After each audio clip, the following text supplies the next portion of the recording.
Okay. Guess what, folks? It is time for another episode of the Entrepreneurial You podcast, and I am your host and creator, Henika Watkis-Porter. Now, I want to welcome especially my viewing audience on Facebook, LinkedIn, and YouTube. You know, I've been testing out this live, right? Your girl has been going live, and apparently she's been liking it, so she's here again. To my regular listeners, big up yourself, and a very special welcome to you if you are tuning in for the very first time. I'm getting some feedback, some noise in the background there. Over the past few weeks, I've had conversations surrounding design centered entrepreneurship, running a fulfillment center in China, leveraging private equity to build a winning global team, a winning global business, rather, becoming the complete man, and so much more. This week, I'm excited about talking with a teenager who is already making waves in his attempt to solve the problem of hunger through his charitable organization.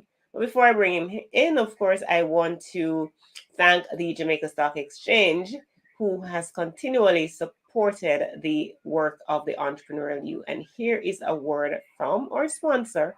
And after that, you'll get to hear a little bit more about my guest for today.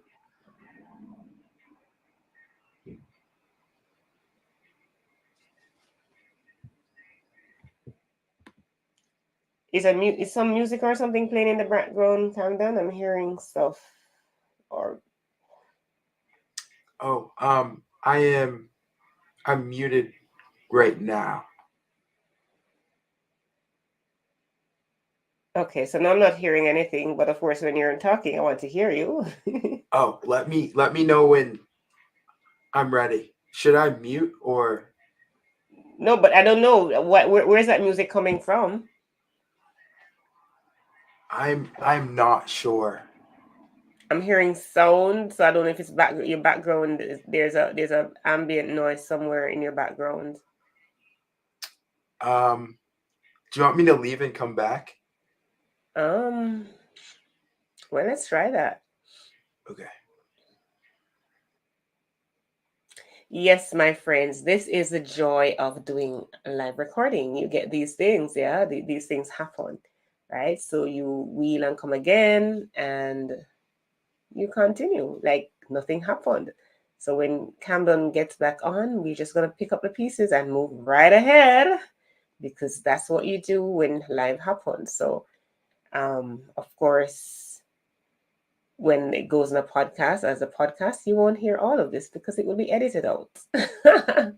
Yes, the joys of editing. So this is what life happens. You know, this is what happens when you are doing live, and then you hear a podcast sometimes, and you wonder, oh, it was just a smooth recording. No, you have to stop and go and rectify whatever that needs to be rectified, and then you continue. That's life. Yeah, you pick up the pieces, you move on. You don't, wallow in self pity and you hang around wasting time. No, you do what you got to do, and make it happen.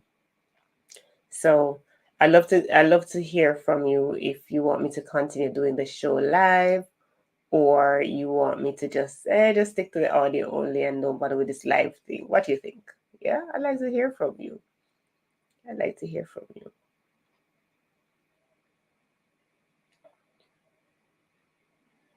So we are waiting for our guests to return to figure out the technical difficulty that we have been hearing, the noise in the background. We've been hearing that and we want to fix it. So a little technical glitch.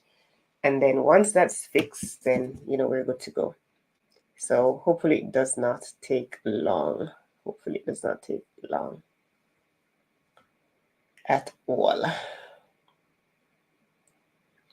Let me just catch up to see what I have missed. And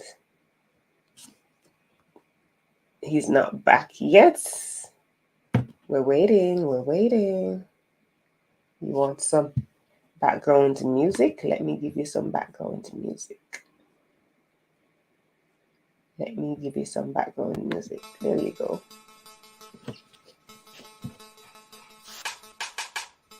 You are you.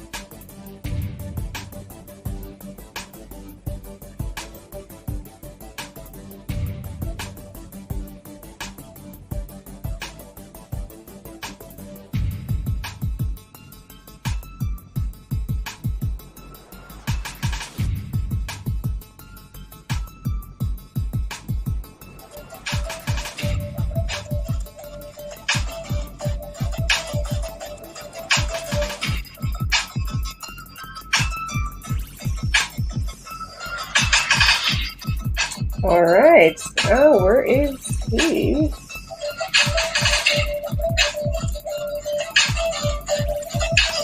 Okay, there he is. He's back with us. So let me hit the pause button. All righty, all righty, all righty, all righty. Okay. All right. So let's pick up from where we left off.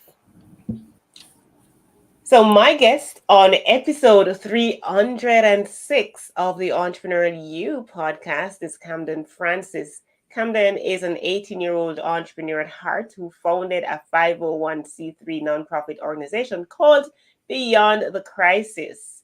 Camden is currently working on a tech startup with a friend from Harvard. Already a talented public speaker, he has spoken on the Drew Barrymore Talk Show about his nonprofit and been on Bloomberg's radio podcast and other podcasts, including NPR's All Things Considered. And he's also been in a couple of NPR other production as well. Welcome, Camden. It's so good to have you. Pleasure to be here. Thank you so much for having me. Absolutely. And I was just while you had to step away and come back, I was just explaining to my live audience, the joy of doing things live, right? Yeah. where you technical difficulties. Yeah, there's always some technical difficulty. You know what? Murphy's law is always applicable. Whatever can go wrong will. So, all right. So, welcome, as I said before. But before I get into the meat of the matter, all the lovely stuff that you're doing, and I'm so proud of you. I want to hear from you. What, if anything, do you know about the Jamaican culture? Yeah. So actually, my grandmother, she loves reggae. So that's always kind of a big part of like when I spend time with her, we listen to like reggae music and stuff like that. And like her father, like really kind of embrace that culture and stuff like that. But they're not Jamaicans, are they? So my dad, his father on his side of the family, they grew up kind of in like he's from like a West Caribbean island. Yeah. But I don't know if I don't think that's Jamaica necessarily. Okay, but you're from the Caribbean, then I'm going to just accept it and say yeah, very near cousins. All right, so reggae music, huh? Explain to my listeners and viewers, what is a 501c3 charitable organization?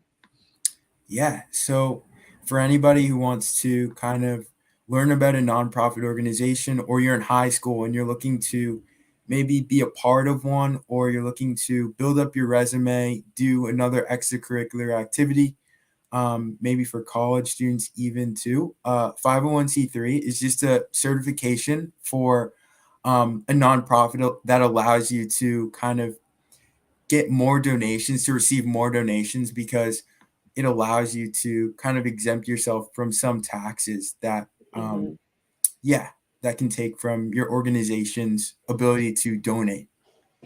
Right. Awesome. So Camden, when you reached out to me, I was so impressed looking at, it says you and your brother doing this nonprofit, and you're on this quest to stop hunger and all of that good stuff. And I was extremely proud to see a young person taking on this venture, right? Thank you. Thank yes.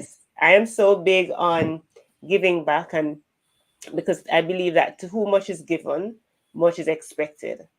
And as a result of that, you have been given much, obviously, and you're giving back, and your nonprofit is Beyond the Crisis. So tell me a little bit about Beyond the Crisis and how did it get started and why?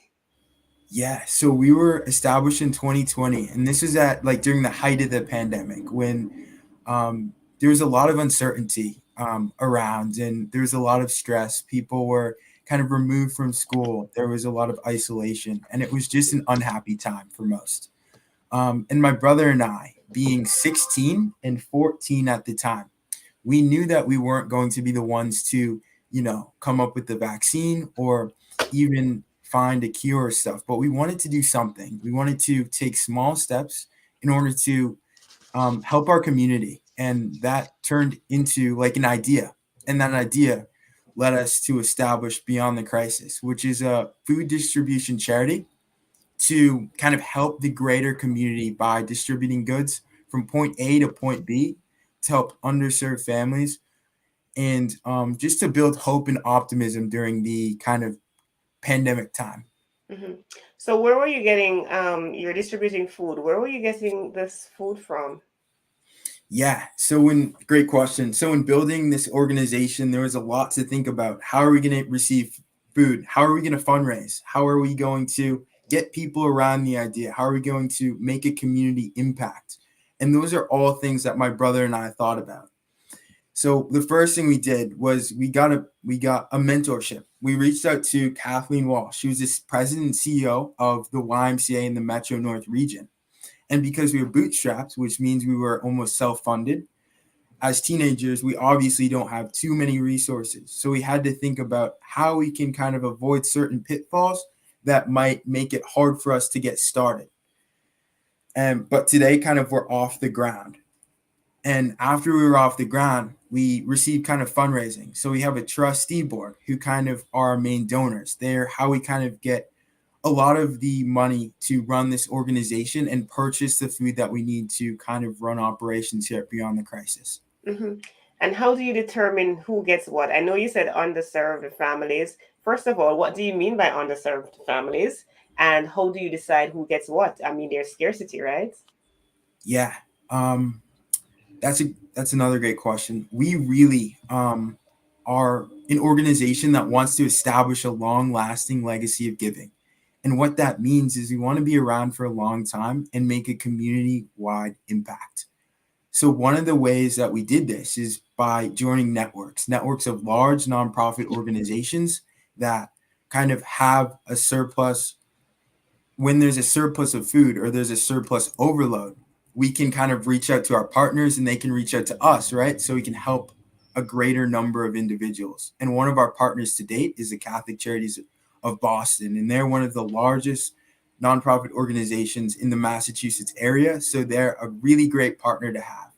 And they really gave us a great backboard to launch our organization. Hmm. And so in launching, right, you still have to determine, because I suppose you can't get to everybody. So how do you like identify this is who I'm going to target? We have 1,000 people that need what we're doing, need our packages and so on, but we can only select 100. How do you go about making that selection? Yeah. What we do is we fill out kind of surveys. We have Hmm. surveys for people to fill out. On our website, there's like a food, hunger, and request form. And how our Ah. organization works is people really contact us, and based on our inventory, based on the amount of food that we have, we kind of distribute that first to our partner organizations and then to like any food pantries and food banks that kind of need help. But our organization really specializes in helping housing communities and homeless shelters. But we can only kind of help as many people as the donations we receive. Absolutely. Take me back to how did you come up with that name, Beyond the Crisis? It sounds so good. So beyond the crisis, what that's about is really kind of going beyond the pandemic. There's like a lot of kind of challenges and adversity that we face every day as Americans, and we really wanted to kind of come up with a name that really inspires people to kind of go beyond themselves and kind of really help their community and really kind of look forward, go on looking, don't kind of um, sit in the past and really kind of progress and uh, be resilient and patient. And that's really kind of what Beyond the Crisis means to us and Mhm. to our partners and trustees. All right. Tell us about working with your brother on this project. It was a great process. I'm the older brother, so I wanted to be a mentor to my younger brother, Colton. And we kind of learned a lot in the process. Whenever you're doing something entrepreneurial, you don't always know if it's going to work. There's a lot of uncertainty, but we're super fortunate to kind of have this organization off the ground and just make the impact that we are making today. And we're just really trying to stay present and focused and in the moment. And yeah, it's just super meaningful to be in the position I am right now. Absolutely. And talk about impact. What has been your reach? Paint a picture of your reach thus far, Camden. Yeah. So since our founding, we've been doing quite well. We've distributed over $100,000 worth of food items to a Woo! variety. Yeah, I know. Big deal. Big deal. To a variety, right, of housing communities, homeless shelters across the state of Massachusetts. So very exciting, very exciting. And we look to kind of do more. We look to kind of keep going. And who knows, this organization hopefully will be around for years and years to come. For years and years to come. And it's called Beyond the Crisis now. Any thought about it going beyond the borders of the United States? Yeah. That is, we're not yet there yet, but Hmm. we definitely are engaged every day in kind of looking at ways to expand, to grow, to expand our network, to expand our outreach, to continue to do podcasts like these, to inspire others and things like that. But who knows? That's certainly on the radar, but not right Yes. now. Just Yes. trying to stay present and focused. Absolutely. You talk about impact, and I think about global impact, All right. So you've mentioned a few things earlier, Camden. And for those who are listening keenly can pick out some salient points. You talk about it little by little when you were getting started. You talk about mentorship, having a mentor through the YMCA work with you. You've joined networks and so on, form partnerships and so on. Just in the initial stage, a youngster, a teenager, you were 16 at the time when you started this with your brother being 14. Was it he's 12 or it was 12 or he was He was four, he or was 14. excuse me. He was 12 at the time, but Right, you that's were just so young. 14. It's almost Yeah, you were mind 16 baffling. and he was 12, exactly. And what did you go to your parents? Just kind of bring us as a fly on the wall and tell us how did you go to your parents and say, hey, mom, dad, this is what I want to do, or no, you went to someone. Take us through the process. Yeah. So my dad, he's an entrepreneur himself, and he's Hmm. the founder of an energy company.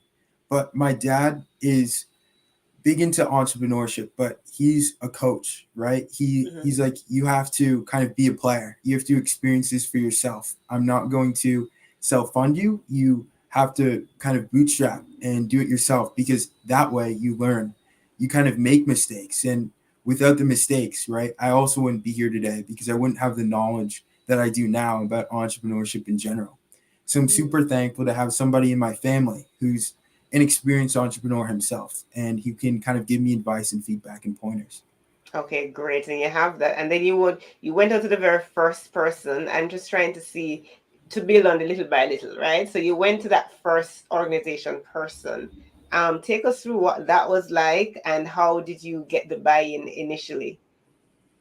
Yeah. So our first donor was obviously my mentor. She kind of gave the first donation. Mm-hmm. And with that donation, we kind of continued to fundraise. At first, we did crowdfunding, which we kind of used email marketing. We used Campaign Monitor, which is a marketing platform, not sponsored, that kind of allows people to and companies to reach a large audience of people with an idea, and that way we can gain volunteers, possible interns, trustees, partners, you name it. So after the crowdfunding, then we kind of grew our network. Who are local kind of congressmen we can reach out to, local mayors, local governors. And we, after that, we received a donation from Jim McGovern, which is kind of the chairman on food, hunger, insecurity, and health in the United States and even globally. So he's a big deal. And he's one of our most strategic donors to date. But he gave almost like the second donation. And after those two donations, we kind of had a little bit of kind of resources to get started and kind of continue working. After that, we kind of built our network. We reached out to organizations that maybe needed help, that needed partners and needed food readily. And through them, we kind of continued to kind of reach out back and forth. After that, we kind of reached out to kind of various social media platforms. We began doing podcasts. Began doing a few kind of, we were in a few newspapers, and that led to talk shows and stuff like that. And through that, people like saw the organization, they see what we have done, and they kind of donate or they offer to be on the mailing list or become volunteers. And through that, we kind of engage our community. But it's important to get your community behind an initiative or an idea and see, kind of throw it out there, see what people's responses are. Because if the responses aren't great, then there's a good likelihood that you might need to change, you might need to do something different or improve, because without improving, it's hard to kind of stay relevant. Mm-hmm. Awesome. All right, I'm going to take a break, then, just to talk a little bit about one of my initiatives, and then I come right back to you because I have more questions. I'm getting more excited. So it's good that we're talking about nonprofit and all these things, because I'm so excited about my own nonprofit, which is called Grace to Grow, and this is where I take women, underserved women, and I take them through a period of 12 weeks, mentoring them in all different areas, just as I would a coaching program, except that they don't pay for this. They get it free of cost. I'm so excited that we've launched our second cohort of the program in January, on the first Saturday in January, and it will go through for 3 months, and after that, the women will have a graduation. So as I listen to Camden speak, I am excited because I know what giving back means. I know what it feels like when you get persons to buy in and so on. So I just wanted to put a spotlight on Grace to Grow as well. And we are also, if anybody is listening and you're interested in supporting, then by all means, share, reach out to me. I'd love to get you on board. This is a completely free program to the participants, but of course it costs money to execute. So thank you so much. Let me get back to you, Camden. You are in the hot seat. And give us a sense of what's the value of your packages, and is it standard, or it depends on the family that you're reaching out to?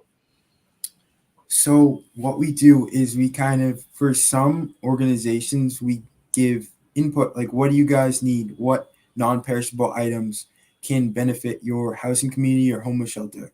Then we have a forum on our website that allows families to request certain items, like specific items that we can reach out to our partners. We have great sponsors, and they can kind of get families whatever they need. And through that, we kind of have additional surveys that could be of use for families. But we really kind of want to benefit the families that we help, and we do a lot of outreach to families, asking kind of what they need, what they can benefit, because we know it's a challenging time, and we really want to kind of uplift our community and help others. That's really why we do it. That's why we're here. Right. So you're running a tech startup now. I am. Yes, Yeah. you are a full-fledged entrepreneur. Talk to me about that. What is it about? So we know that a lot of kind of platforms right now, they don't do too much regarding they allow people to grow their network. They allow people to make connections, but they don't allow people to further themselves, or kind of like do e-commerce or drop shipping and learn how to get LLC certifications or stuff like that. But we're launching an app that uses kind of algorithms to have people kind of ask questions to see kind of what they want to do, what they want to achieve. And this app, this platform will allow them to kind of be a coach in the process of whatever they want to achieve. And there's a lot of technology today, such as kind of chat GPT, that allows people to ask questions and receive kind of informative feedback on whatever they kind of want to do, want to learn, or want to study.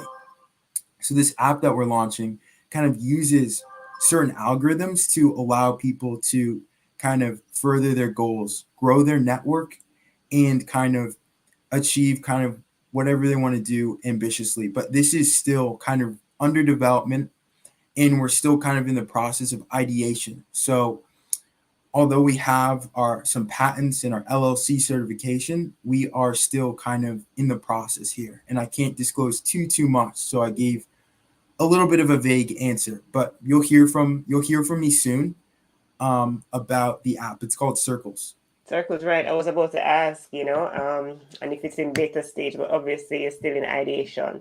So we can't wait to hear when you launch, and hopefully the business, the tech business, will be able to support the your nonprofit, beyond the crisis.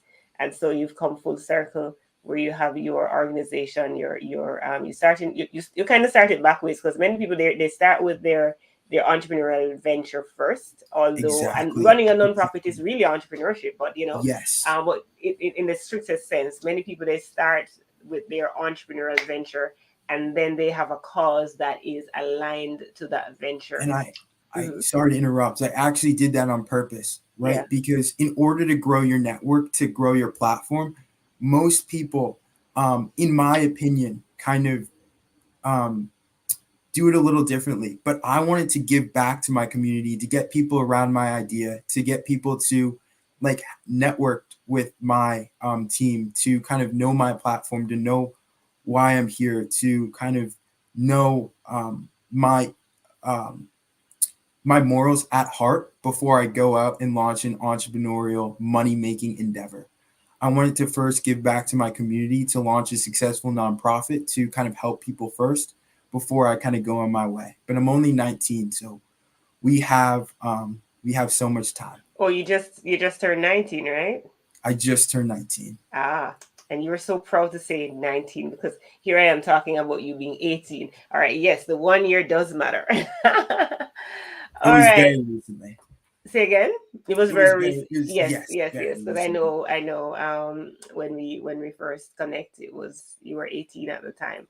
But yeah, I mean, you're still young. You're under 20, and you have accomplished a lot. Your heart is there, and you talk about. I think what you're alluding to in all of that is your purpose, right? So I'm putting it in one word for you. And what do you define your purpose to be, as it is known, as you understand purpose? I really kind of want to be a name eventually that people can kind of reach out to, ask questions. And I want to do kind of more podcasts to expand, to talk with people.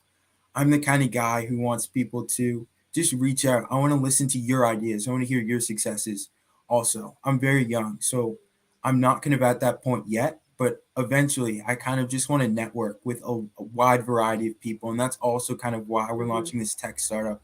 To as a young founder, I understand the importance of networking, and I'm also on social media. But I feel like some of the social media apps are just ways that people waste a lot of time. So we want to make a useful social media app, something that people can really gain information from, to further themselves, to grow their network, to grow their profiles, platform, and even ambition. So that's kind of what I want to do next. But I just want to be the guy that is sociable, people can talk to, bounce ideas off of. I love to ideate. It's a little bit Okay. about me. If you were supposed to define your purpose in one word, just one word, what would that word be? I would say resilient. Through entrepreneurship and in general, I definitely had my fair share of adversity. So I would say one of my best qualities is the ability to bounce back, to encounter failure, to know when to walk away from a situation or problem. If like an organization, an entrepreneurial endeavor isn't working, maybe it's time to take a step back, to reassess, to maybe know when to reevaluate, or even kind of take walk away completely. That's kind of always something that comes into play when you're launching something. Mhm. But resilience. So the last time I was 19, it's a long time ago. So I can't relate to what are some of the challenges a 19-year-old would have as it relates to entrepreneurship. So do shed some lights. As a 19-year-old, one of the major challenges that I face and a lot of other teenagers in my network, so some big names right now, Jack Bloomfield, there's a variety of kids who are doing great things. It's really kind of not being taken seriously. When I was first launching Mm, Beyond the Crisis, I was sending thousands, not that, maybe hundreds of emails a day, and they were getting bounced back, resended, declined, unanswered, opened, and that was very challenging, right? But um, you really have to stick with it. And I did that, and it kind of shows. And I'm super kind of fortunate to kind of have the quality to kind of in the persona to do that and to kind of keep my brother in it, to keep our heads in it, to stay motivated. And that's kind of the hardest thing that a lot of young entrepreneurs face. And I mhm. could attest to that. And why did you not give up, Camden? Um, well, at first, right, we didn't really know if the organization was going to work out. We didn't kind of get too much feedback from the community. And it was almost like a quiet period. It was mellow. I was in my office like for 10 hours a day, grinding, working hard, and there wasn't kind of much to it. It was almost very slow. It wasn't as exciting. It wasn't what you see kind of on social media, online, in the movies. It wasn't like that. It was very kind of, it was a grind. It was a lot of hard work. There was a lot going on. But when things started to take off, there was a pivot, a turning point. And our turning point was when we were invited to speak on the Drew Barrymore show. That was our major turning point. And that's huge. So people started. What was that feedback like? That response? You get on this huge show, and now suddenly, perhaps some of those emails that went unanswered. I don't know. Maybe answers came in. But what was that experience like for you? That's your first big break as it relates to media taking you seriously. In the heat of the moment of it, it was almost kind of, I was pinching myself like, am I really Is it doing real? this? Exactly? There were so many big names. My idol, kind of Mark Cuban, he was, I think, on the show. Fact check me if I'm wrong. But there's a lot of kind of really great people, whether they're and in their fields, they're luminaries, they're greats, and it was very humbling to be so young and kind of look up to all of these role models of mine. And yeah, like doing the show, it was live for part of it. People were actually watching you, and there was cameras, and it was almost surreal. That's really how I would describe it. Very Lights surreal. everywhere, cameras everywhere, and Yeah. action is going on. Lights, camera, action. Okay. All right. So you talk about, of course, the youthful aspect of it and stuff. So a young person is listening in right now or watching and thinking to themselves, I want to do something really big in this world. But in a world of over 7 billion people, I'm just one person. I can't make an impact. And they're feeling daunted by that and feeling fear, trepidation of moving forward. What's the advice, the one piece of advice that you would give to that person? I would say find out ways to network with others to first be relevant in your circle. How are you interacting with people? Ask yourself these questions. Are you kind of being of value? Because what I've found, and this is personally for me, is if you help people, people are 10 times more likely to help you. And it That's true. wouldn't It's be not just without, for you, it's for everybody. yeah, it wouldn't be without kind of the help that I've received from so many of my mentors, so many of my role models, that I'm kind of here today doing these podcasts. I have a platform behind me, I have a team behind me, a supportive family that always helps. But just kind of be a resource to others and slowly grow your own platform. That's a very important thing. Like outreach to certain organizations, maybe hop on a podcast, find a niche, find a hobby. What are you interested in? What are you passionate in? And stick with it and see where it goes. Stick with it and see where it goes. Having the community behind you, so many gems that you have left with us. And I'm going to ask you at this point, Camden, to just share with us how might persons find out more about Beyond the Crisis and even personally as to what Camden Francis is up to. Yeah. So visit our website, www.beyondthecrisis.org. There's so many resources on there. On the website, you can contact us via email.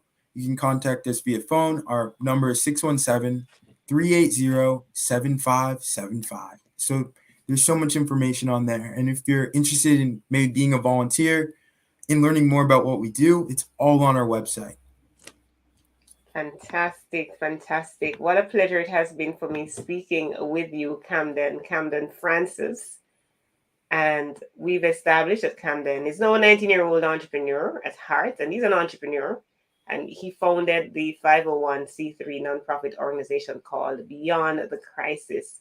Now he's working on a tech startup with a friend from Harvard, and that's big stuff. He's been doing some public speaking. He's been on the Drew Barrymore show, that talk show, Bloomberg's radio podcast, NPR's podcasts, and just so much more. He's one of those persons that is right about the world, and he is doing his part along with his brother and team, doing their part to ensure that they leave the world a better place than they would have found it. And that, I believe, is the crux of the matter for all humanity, is that we leave the world a better place than how we found it. We just can't be all takers, just come and you take and you move on. In terms of when you depart this life. But it's important that you leave the environment, you leave the place better, you make your contribution to the world at large. And you don't think that you have to start at this major thing. Just start with one little thing, because the value over and over on this show, we've seen where our guests have demonstrated that the principle of little by little works. You don't try to chop the tree down all at once, you just go at it little by little. So again, thank you so much, Camden. I look forward to learning Of more about course. what you're up to. Yeah, it was my pleasure. Thanks again for having me. Yeah, and please give my regards to your brother and your team. I'm enthralled by what you guys are doing. I really am, and it touched my heart. I mean, this is at the heart of the show is entrepreneurship.